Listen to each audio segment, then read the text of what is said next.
This is part 8 of set 1 of our Prof Ed enhancement drills. So let's continue. This is already the last part. Number 141. Teacher Eliana would like her pupils to display their favorite poem among the poems each one composed. What type of portfolio is being expected to be seen? Letter A, showcase portfolios, assessment portfolio, evaluation portfolio, or letter D, development portfolio. So your answer should be, sige nga. Okay, good. Your answer is letter. That's a showcase portfolio. So ang showcase portfolio highlights a student's best work. So since the students are displaying their favorite poem, this is considered a showcase. Yung letter B, this is used to measure progress, not necessarily display best work. Yung letter C naman focuses on checking if learning objectives are met. At yung last one, letter D, it shows growth over time, not just the best work. So 141 IA. 142, among the types of assessment below, which does not belong to the concept group? Multiple choice, what matching type, alternate response, completion. So your answer is, sige nga. Okay. Good. Nakaisip na. So the answer is letter D, completion. Multiple choice, matching type, at saka yung alternate response are all objective type assessments. Samantalang yung completion test, it requires recall and writing the correct answer. Yung letter A, multiple choice, objective assessment with answer choices. That's objective. Yung letter B naman requires matching answers from two columns. So you're familiar with that. Yung letter C, alternate response. It includes true or false or yes, no questions. So 142 ay letter D. Yan yung hindi kasama sa concept group. 143, teacher Andy would like his learners to display penmanship work in the beginning, middle, and near the end of the school year. Which type of portfolio is being exhibited? Letter A, showcase portfolio, B, evaluation portfolio, C, development portfolio, D, assessment portfolio. So the answer is, so in this case, the answer is letter D, evaluation portfolio. Kasi ang a development portfolio tracks monitor or tracks students' progress over time. So since teacher Andy is collecting penmanship work at different times, so this type this is the best type of portfolio here, the development portfolio. Yung showcase portfolio we mentioned already. This highlights best work, not progress. Yung evaluation naman this is used to check if objectives are met. At yung letter D naman measures learning outcomes but does not show growth over time. So 143 IC. 144. Based on DepEd's latest grading system, what is the percentage contribution of written work to the grade of the grade 1 to 10 students in mathematics and science? Letter A, 20%, 30%, 50%, 40%. So ang tamang sagot ay, anong sinagot mo, teacher?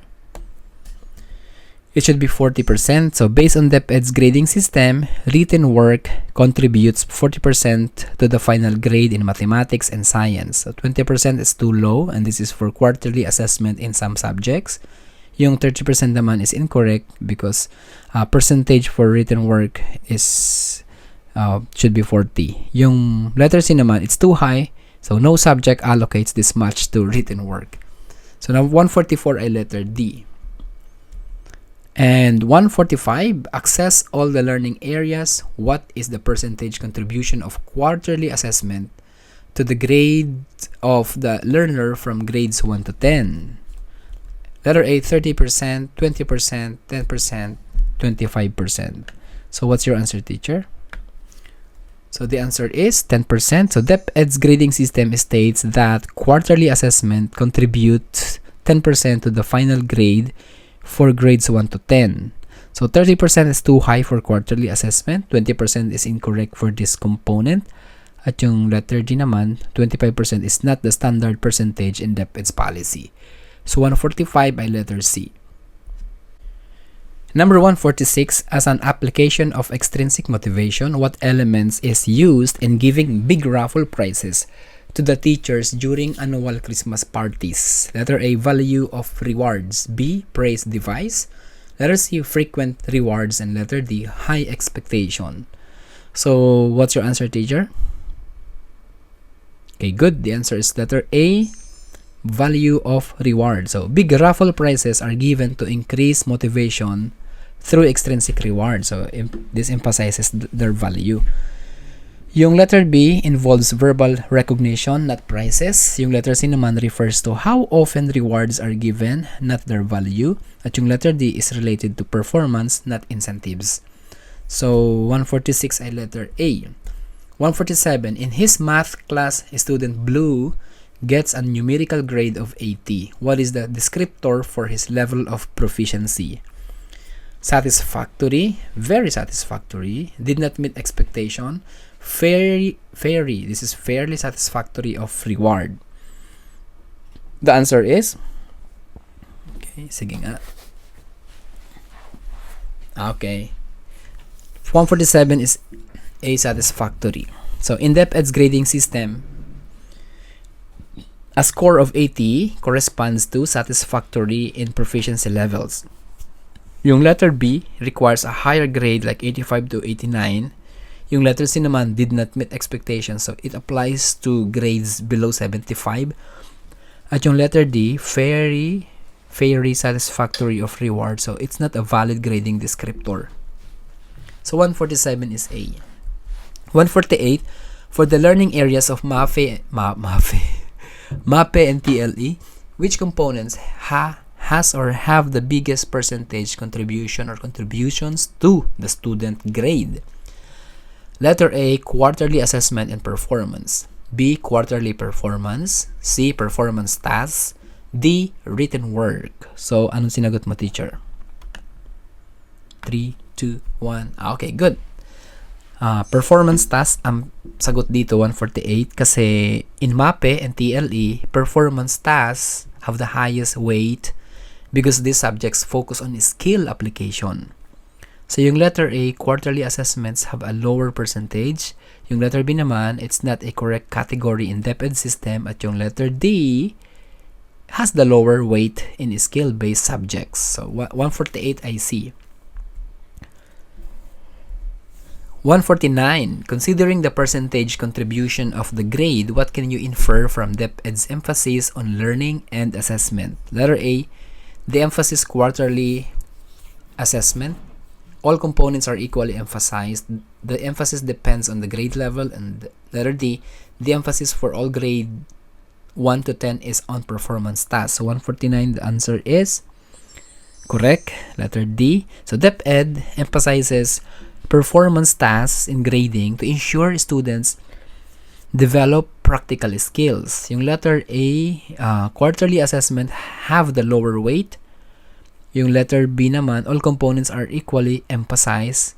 So, different components have different weights actually. At yung letter C, the emphasis depend on the grade level. So, performance tasks are emphasized across all levels actually. So, 149 ay letter D. Number 150, Teacher Christine wants to check on current lesson. What technique can she apply or give emphasis to main points being taught? Letter A, call on non-volunteers. B, monitor understanding of content. Letter C, ask questions on concepts and skills. Letter D, ask students to prepare a summary of previous lessons. So, ano sinagot mo, teacher? Sige nga, 3, 2, 1. And the answer is good. Letter B, monitor understanding of content. Hindi yung letter C, kasi yung letter B, checking student understanding ensures they grasp or they understand the lesson before moving forward. Yung letter A, this encourages participation but it does not emphasize key points. Yung letter C naman, it helps, but broader monitoring is more effective. At yung letter D naman, reviews past content but it does not focus on current learning. So 150 ay letter B. Wow, perfect. And that's part 8 of set 1 of our Prof Ed enhancement drills. So this brings us to the end of the set 1 of Prof Ed enhancement drills. Okay, so now it's time for you to count your correct answers. And of course, this time you should be aiming 130 points and higher for you to top the board exam. So we don't want to be mediocre here. So I want you to aim for higher than 130, at least 130 points. So if you didn't get 130 points, so try, retake, and then review, check your areas for improvement so that you can ensure your passing. And congratulations if you got 130 and above. Again, review, so you can see the areas for improvement. Retake to increase the retention rate, and recheck for your total success. Thank you very much. Okay, so I'll see you guys in the next set of our Prof Ed enhancement drills. Thank you and God bless you.